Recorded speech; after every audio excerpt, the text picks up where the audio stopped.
Captain Elias Kane stepped onto the bridge of the U.S. horizon, and the bustling activity quieted for a moment.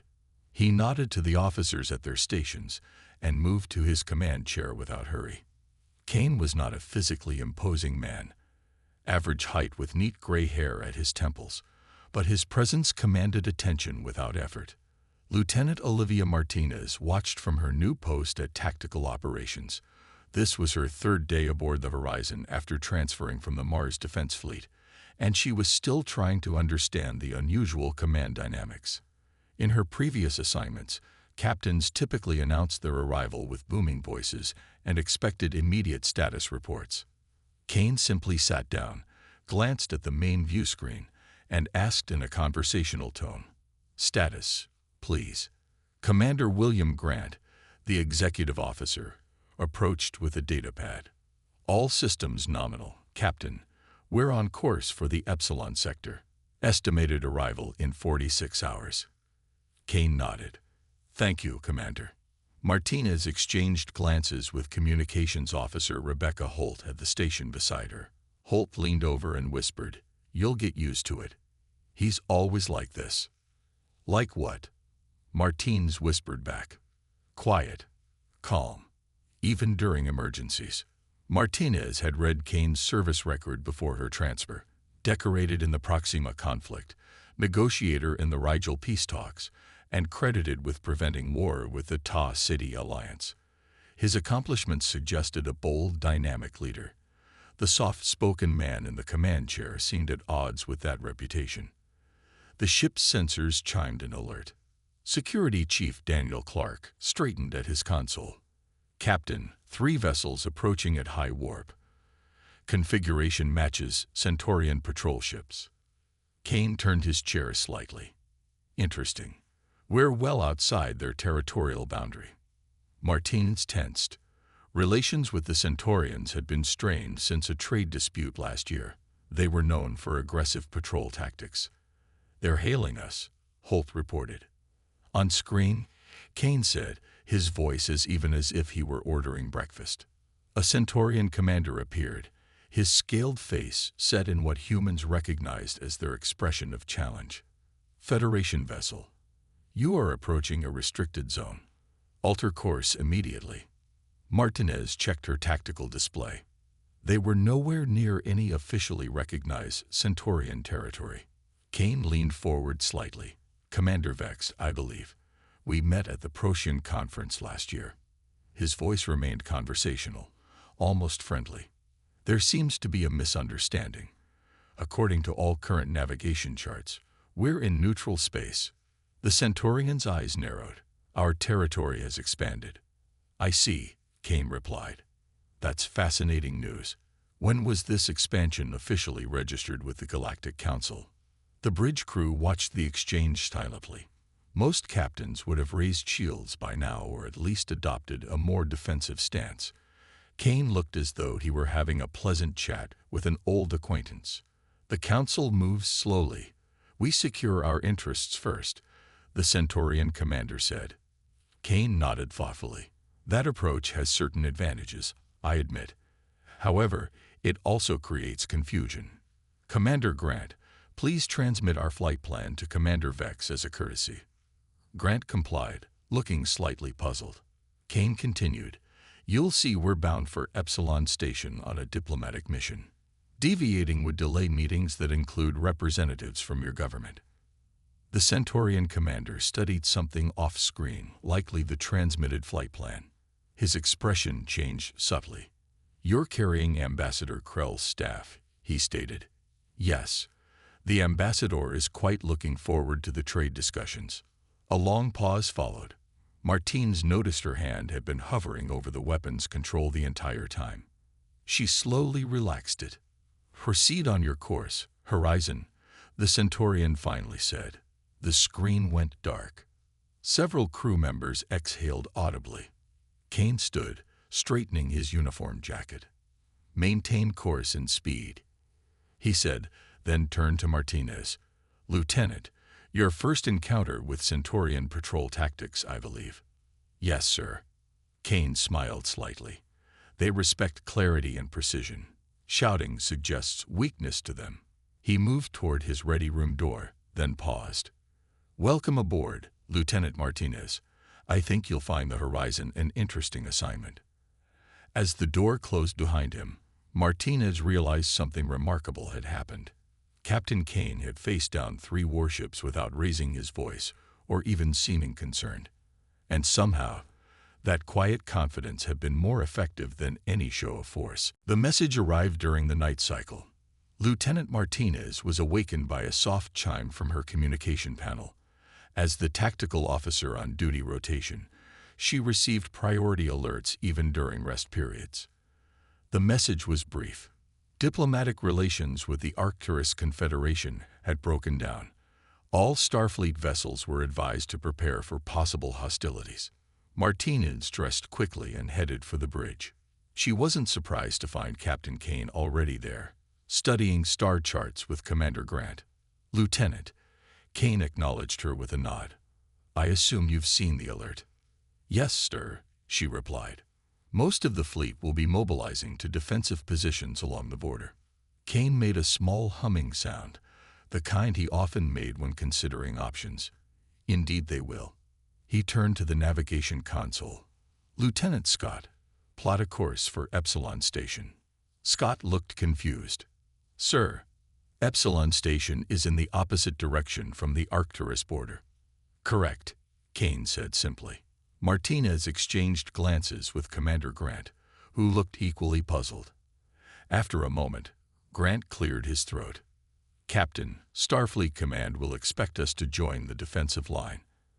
Admiral Reynolds was explicit about all available ships reporting to Sector 7.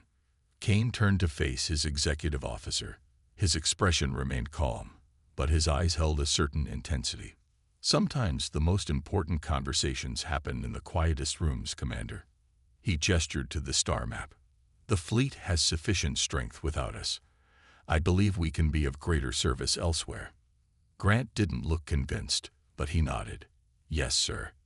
Later in the officers' mess, Martinez sat with Communications Officer Holt and Engineer Laura Peterson. "So we're just ignoring direct orders?" Martinez asked quietly. Peterson smiled. "Not exactly ignoring.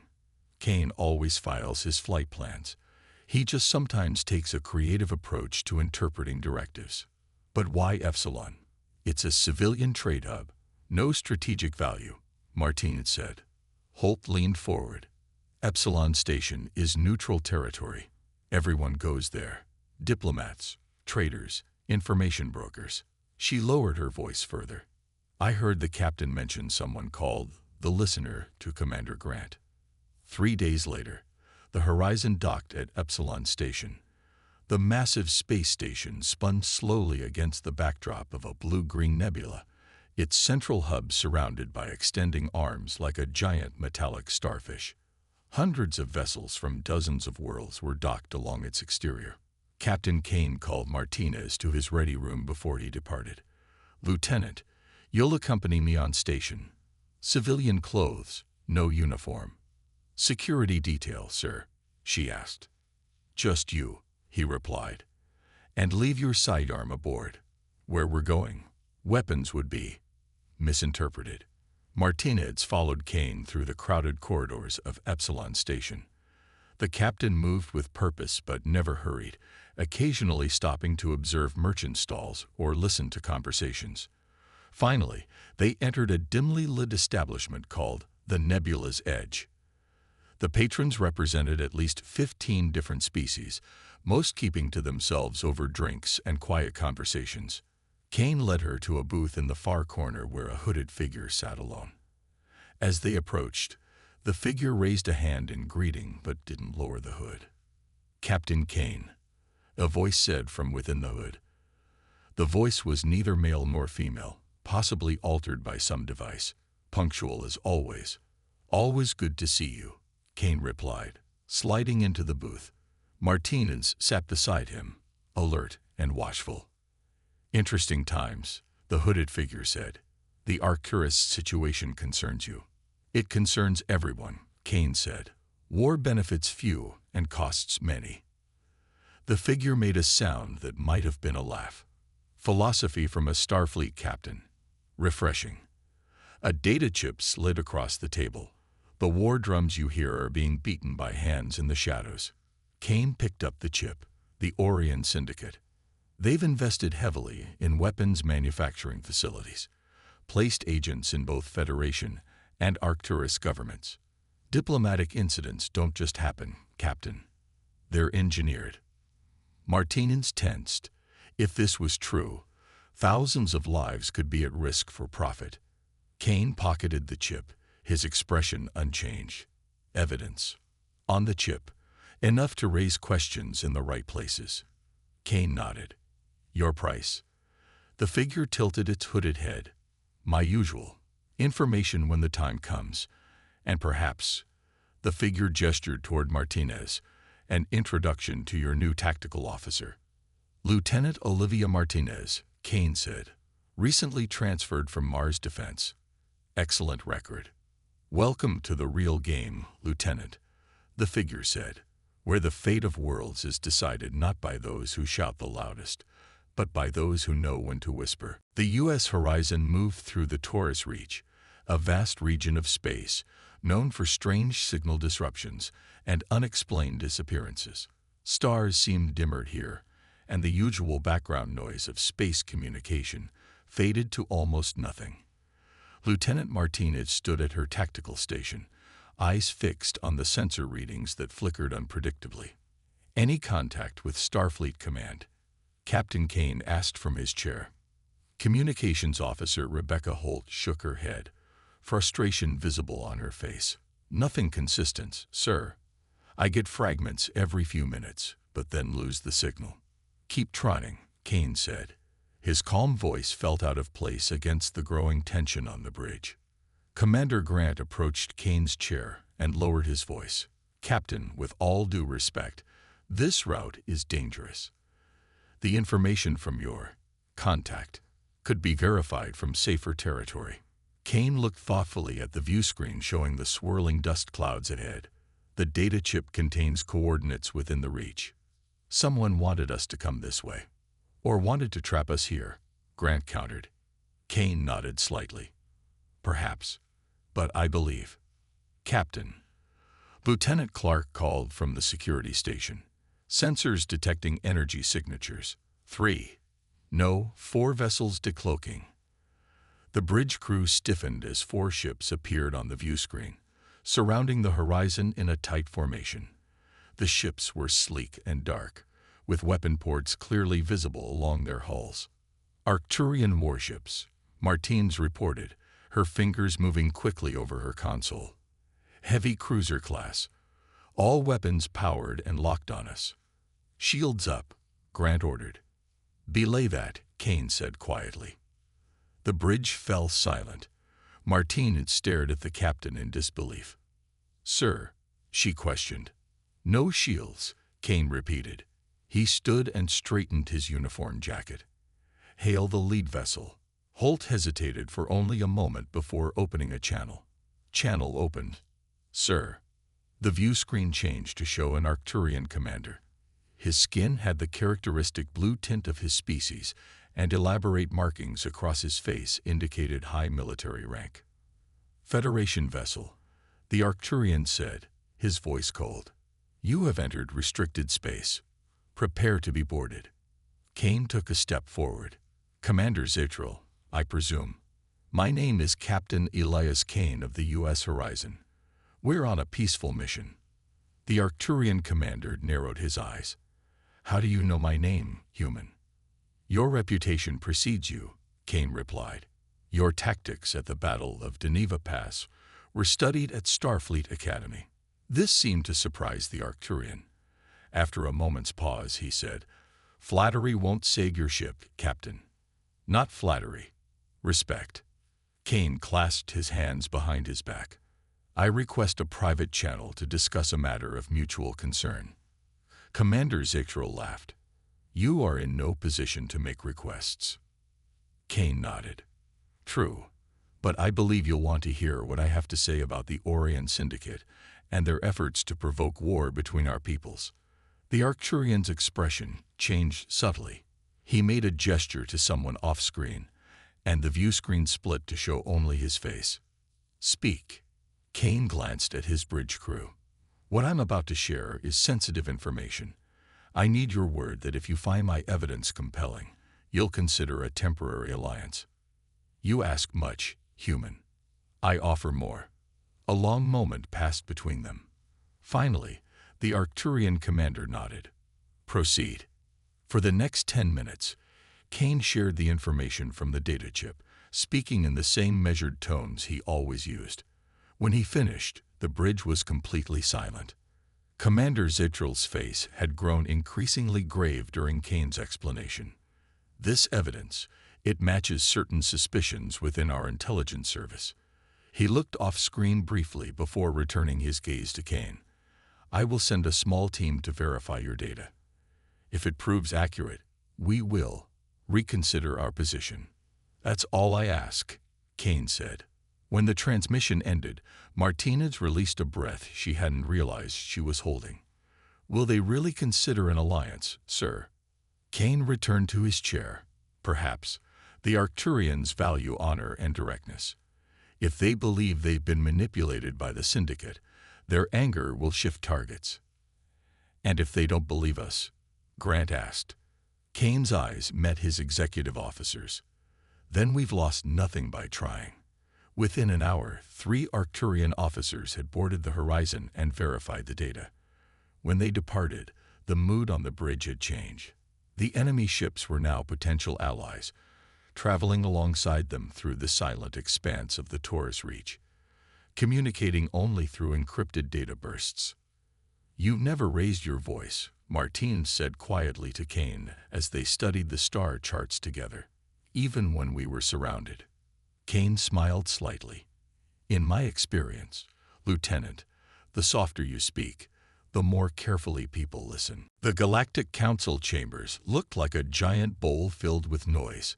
17 species had representatives seated in curved rows that rose higher toward the back of the room. Arguments echoed across the space as Kane, Martinez, and a small team from the horizon entered through the main doors. Commander Zetral and 2 Arcturian officers joined them, drawing surprised looks from the assembled delegates. "The war vote is already underway," Martine said, checking her datapad. "They're on the final speakers before the decision." Kane nodded, taking in the scene with calm eyes. As expected, Security Chief Daniel Clark moved closer to the captain. "Sir, I've arranged a protective detail. The mood here is volatile." "Thank you, Lieutenant Clark, but that won't be necessary." Kane straightened his formal uniform jacket. "Lieutenant Martinez, please ensure our evidence is ready for presentation." A Federation official approached, looking confused at the sight of Starfleet officers standing with Arcturians. "Captain Kane, we weren't expecting you. And you're with Arcturian military." The official looked even more confused. "We need to address the council," Kane said. "Immediately." The official shook his head. "Impossible. The speaking list was finalized yesterday. The vote is about to happen." Kane didn't raise his voice, but something in his steady gaze made the official take a step back. "This concerns evidence of manipulation that affects all council members. I need 3 minutes. I'll have to speak with the council president," the official stammered. "Please do." While they waited, Martinez observed the chamber. Representatives from Earth, Vulcan, and Andoria sat together in the Federation section. The Arcturian delegation was seated on the opposite side, sending shocked glances toward Commander Zetral standing with Kane. In the center of the room, a Tellarite speaker was making passionate arguments for immediate military action. The official returned, looking nervous. "The President has granted you 3 minutes before the vote. No more." Kane nodded. "Thank you." He turned to Martinez and the others. "Wait here." "Captain," Martinez protested, "at least let me accompany you." "I appreciate your concern, Lieutenant, but this is something I need to do alone." Kane walked down the central aisle of the chamber as the Tellarite finished speaking. Conversations buzzed through the room as delegates noticed the Starfleet captain approaching the speaking platform. The council president, a silver-haired trill woman, raised her hand for quiet. Before we proceed to the vote, we will hear from Captain Elias Kane of Starfleet for 3 minutes. Kane stepped up to the platform and looked out at the assembled representatives. The chamber was still noisy with whispers and the shuffling of bodies. He made no attempt to speak over the noise. Instead, he stood silently, waiting. Gradually, the delegates noticed his silence and stopped talking, curious about why he wasn't speaking. Within 30 seconds, the entire chamber had fallen quiet. When Kane finally spoke, his voice was so soft that delegates had to lean forward to hear him. "Distinguished representatives," he began, "I stand before you today with evidence that the conflict we face has been engineered by a third party seeking to profit from war." A murmur ran through the crowd, but quieter than before.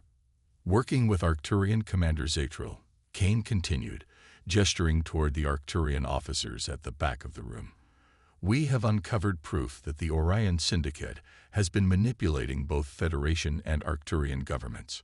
Kane's voice never rose, yet the chamber remained completely silent as he methodically presented the evidence.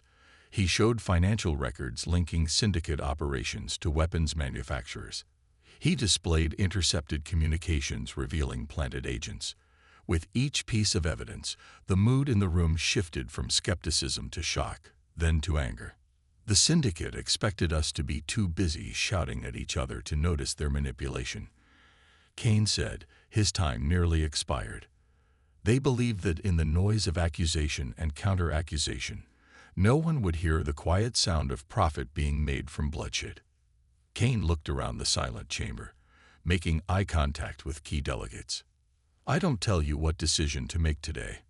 I only ask that you make it based on truth, not manipulation. Thank you for your time." As Kane stepped down from the platform, the chamber remained completely silent. No one moved or spoke for several long seconds. Then the council president cleared her throat. "In light of this information, I propose we postpone the vote pending investigation of Captain Kane's evidence." Hands raised throughout the chamber in agreement. When Kane rejoined Martinez and the others, Commander Zatral gave him a respectful nod. "Impressive, Captain. You silenced the entire Galactic Council." "I just gave them something worth listening to," Kane replied. The U.S. Horizon traveled at warp speed toward the Rigel system, where further evidence of syndicate operations needed to be collected. Lieutenant Martinez sat in the ship's mess hall with engineer Laura Peterson, discussing the events at the Galactic Council. "I've never seen anything like it," Martinez said, stirring her coffee. The entire chamber silent, just to hear what he had to say. Peterson smiled. "That's Kane. He doesn't demand attention. Somehow that makes people give it to him more freely." Their conversation was interrupted by a sudden shudder that ran through the ship. Lights flickered, and the artificial gravity wavered momentarily. "That wasn't normal," Martinez said, already on her feet. Peterson checked her engineering pad. Life support just had a power surge in Section 14. Her eyes widened. "That's nuts." 2 days passed with the senior officers quietly investigating their ship and crew. Lieutenant Martinez had barely slept, reviewing thousands of communication logs. She rubbed her tired eyes and took another sip of cold coffee when her screen flashed with an alert. A pattern emerged in the encrypted communications. Someone had been sending brief, coded messages at precisely the same time every third day. The source terminal traced back to the quarters of Junior Lieutenant Gregory Bennett from the Science Division. Martinez immediately contacted Security Chief Clark, who confirmed her findings with his own investigation. Bennett had accessed life support systems just minutes before the malfunction. "We should arrest him immediately," Clark said as they briefed Captain Kane in his ready room. Kane shook his head slightly. "Not yet." "Sir," Clark looked confused. "We have evidence. He's dangerous." "I don't dispute that," Kane replied. "But Bennett is likely just following orders. I want to know who he reports to in the syndicate." Martinez understood Kane's logic, but felt uneasy. What if he attempts more sabotage while we wait? He won't, Kane said with quiet confidence. Engineer Peterson has implemented new security protocols on all critical systems without announcing them. Bennett can't access anything important now, but he doesn't know that we know. Kane stood from his desk. Have Lieutenant Bennett report to my ready room in 30 minutes, alone. Captain, Clark protested. At least let me station security outside. That won't be necessary, Lieutenant Clark. After Clark and Martinez left, Kane sat at his desk reviewing Bennett's personnel file. The young science officer had an excellent record, specialized in xenobiology, and had transferred to the Horizon 8 months ago. His background checks had revealed nothing suspicious. Kane closed the file and waited. When the door chimed, Kane called, "Enter." Junior Lieutenant Bennett stepped inside, looking nervous but trying to hide it. He was younger than most officers, with sandy hair and a thin face. "You wanted to see me, Captain." "Yes, Lieutenant. Please, have a seat." Kane's voice was as calm and measured as always. He poured 2 cups of tea and offered one to Bennett. Bennett sat stiffly, accepting the teacup with slightly shaking hands. "Have I done something wrong, sir?" Kane took a small sip of his tea before answering. "That's an interesting question. I suppose it depends on your perspective." He set his cup down gently. "Tell me, how long have you been working for the Orion Syndicate?" The color drained from Bennett's face. He opened his mouth to speak, then closed it again. "This isn't a formal interrogation," Kane continued conversationally. "Just you and me, having a talk." Bennett swallowed hard. "I don't know what you mean, sir." Kane nodded as if Bennett had confirmed something. "I understand loyalty. It's an admirable trait when given to those who deserve it." He leaned forward slightly. "The Syndicate is planning to start a war that will kill millions. Do they deserve your loyalty, Lieutenant?" Bennett's hands were trembling visibly now. Kane let the silence stretch between them. He didn't push or threaten or raise his voice. He simply waited, watching the younger man with steady eyes. Finally, Bennett spoke, his voice barely above a whisper. "They have my sister." Kane's expression remained neutral, but his voice softened slightly. "Tell me." Over the next 15 minutes, Bennett explained how the Syndicate had recruited him. His sister had fallen into debt with Syndicate operations on Earth. They had threatened her life unless Bennett agreed to serve as their eyes and ears aboard the Horizon. At first, they asked only for information, but recently their demands had escalated to sabotage. "I never wanted anyone to get hurt," Bennett said, tears forming in his eyes. "But they said they would kill her if I didn't comply." Kane listened to the entire story without interruption. When Bennett finished, Kane stood and walked to the viewport, his back to the young officer. "Who is your contact?" he asked quietly. "Director Veronica Mason," Bennett replied. "She runs Syndicate operations in this sector." Kane turned back to face him. "Thank you for your honesty, Lieutenant." Bennett looked up in surprise. "What happens now? Will I be arrested?" "That depends on what happens in the next few days," Kane said. "I need your help to contact Director Mason." No one on the bridge knew what was said during those 20 minutes in the captain's ready room. They only saw Lieutenant Bennett emerge looking pale and shaken. He walked directly to Security Chief Clark and surrendered himself, confessing everything about his work for the Syndicate, including the names of his handlers and how they communicated. When Kane returned to the bridge, Martinez approached him. "Sir, Bennett has confessed. He's provided names, contact protocols, everything." Kane nodded. "Have Communications Officer Holt prepare a secure channel. I need to arrange a meeting with Syndicate Director Veronica Mason." "A meeting?" Martinez asked in surprise.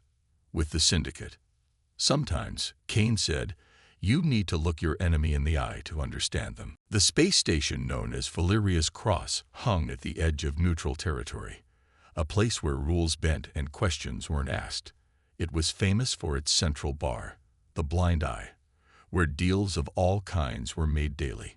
Captain Kane entered the establishment wearing civilian clothes instead of his uniform. Lieutenant Martinez and Security Chief Clark followed behind, also in plain clothes and looking uncomfortable. "Are you sure about this, sir?" Clark whispered as they moved through the crowded room. "No weapons were allowed inside," Martinez added. "This place is full of mercenaries and bounty hunters." Kane's eyes scanned the room. "Director Mason chose this location deliberately. She wants us at a disadvantage." They made their way to a corner booth where a woman sat alone. Director Veronica Mason of the Orion Syndicate was human, with short white hair and sharp eyes that missed nothing. She wore an expensive black suit and did not stand when they approached. "Captain Kane," she said with a thin smile.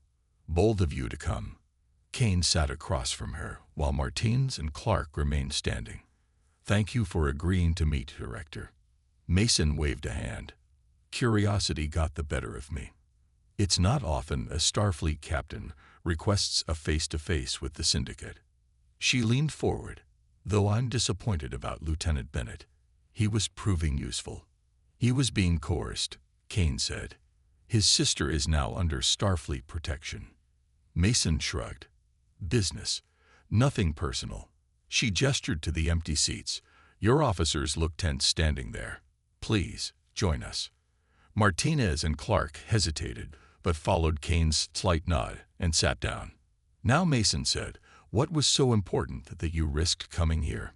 Kane placed a small data device on the table. "This contains evidence of Syndicate operations designed to provoke war between the Federation and the Arcturus Confederation." Mason glanced at the device without touching it. "And if such operations existed, why would I care that you know about them?"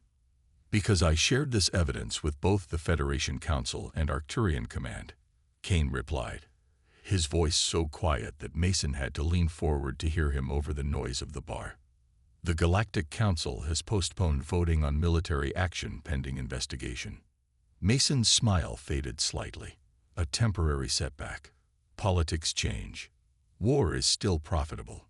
Kane nodded. "True, which is why I've also prepared a second file." He placed another data device beside the first. "This one contains the names of all Syndicate operatives within Federation and Arcturian territory, including financial records of bribes, blackmail evidence, and communication logs." Mason's eyes narrowed. Bennett couldn't have known all that. He didn't, but he provided enough to start unraveling the web. "Your encryption methods are good, but not unbreakable." The noise in the bar seemed to fade as Mason stared at Kane.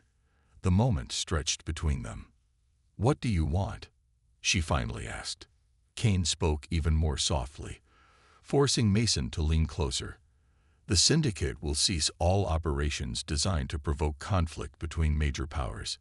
You will withdraw your agents from both Federation and Arcturian governments, and you will provide compensation to the families affected by your actions so far." Mason laughed, though it didn't reach her eyes. "Or what? You'll release the files." "Go ahead. The Syndicate has survived worse."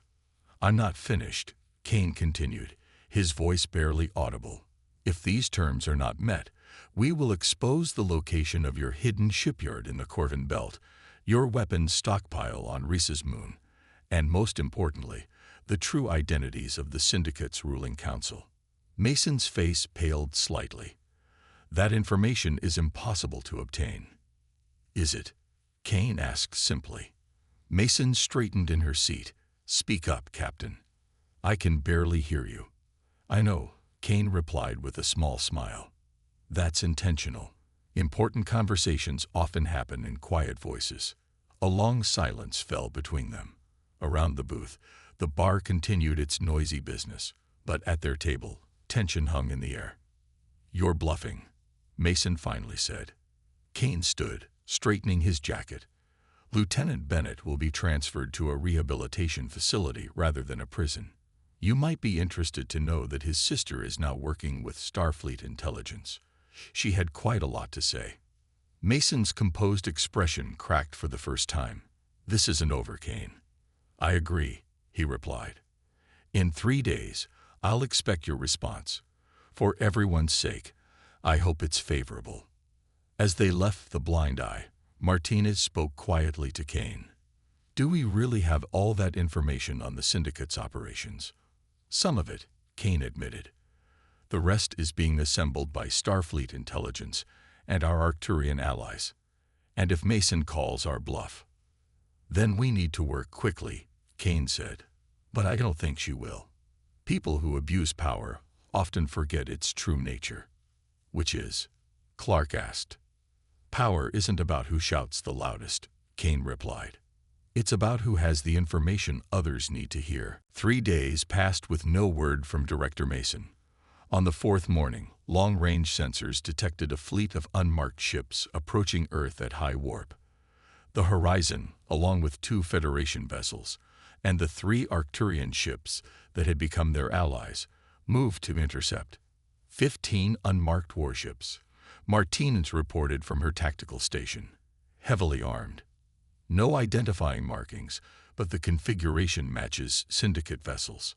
On the main view screen, the approaching fleet looked formidable. There was no response to hails. "They're taking a significant risk," Commander Grant said quietly to Kane. "This is an act of war against both the Federation and the Arcturian Confederation." Kane nodded. Director Mason is making her response clear. He turned to Communications Officer Holt. "Open a channel to all vessels, both friendly and hostile." "All vessels, sir," Holt confirmed. "Yes." Wide broadcast. The bridge crew exchanged concerned glances. Their 6 ships against 15 enemy vessels were poor odds, and Kane wanted to broadcast to everyone. "Channel open, sir," Holt reported. Kane stood in the center of the bridge but did not raise his voice. He spoke in the same measured tone he always used, addressing the enemy fleet as calmly as if they were having a friendly conversation. "This is Captain Elias Kane of the Federation starship Horizon. To the commander of the approaching fleet, I must inform you of several facts before you continue your current course." He paused, letting his words travel across space to the enemy ships. "First, we have identified the cloaked explosive payload your vessels are carrying, intended for Earth's orbital platforms. Second, we have transmitted the coordinates of your secret base in the Kuiper Belt to all Federation and Arcturian defense forces. A strike team is already en route. Third, all financial holdings connected to Syndicate operations across 3 quadrants have been frozen pending investigation." Kane walked slowly around the bridge as he spoke, his voice never rising. "These actions will be completed within the next 30 seconds, unless your fleet stands down and withdraws immediately." The bridge was completely silent. No one moved. On the view screen, the enemy fleet continued its approach. 10 seconds, Kane said softly. Martinez tensed at her tactical station, weapons locked and ready. Clark stood by the security console, his hand hovering over emergency protocols. 5 seconds. The lead ship in the enemy fleet suddenly dropped out of warp. Then another. Then all of them, holding position just outside weapons range. A communication signal came through. "On screen," Kane ordered. The face of a stern woman appeared, wearing a Syndicate commander's insignia. "Captain Kane," she said tightly. "Director Mason warned me about you." Kane nodded politely. "Commander, I'm pleased we can talk." "How did you obtain this information?" she demanded. "Our cloaking technology is undetectable. The Kuiper base location is known to only 5 people in the Syndicate." Kane's expression remained neutral. "I listen," he said simply. A long pause followed as the commander stared at Kane.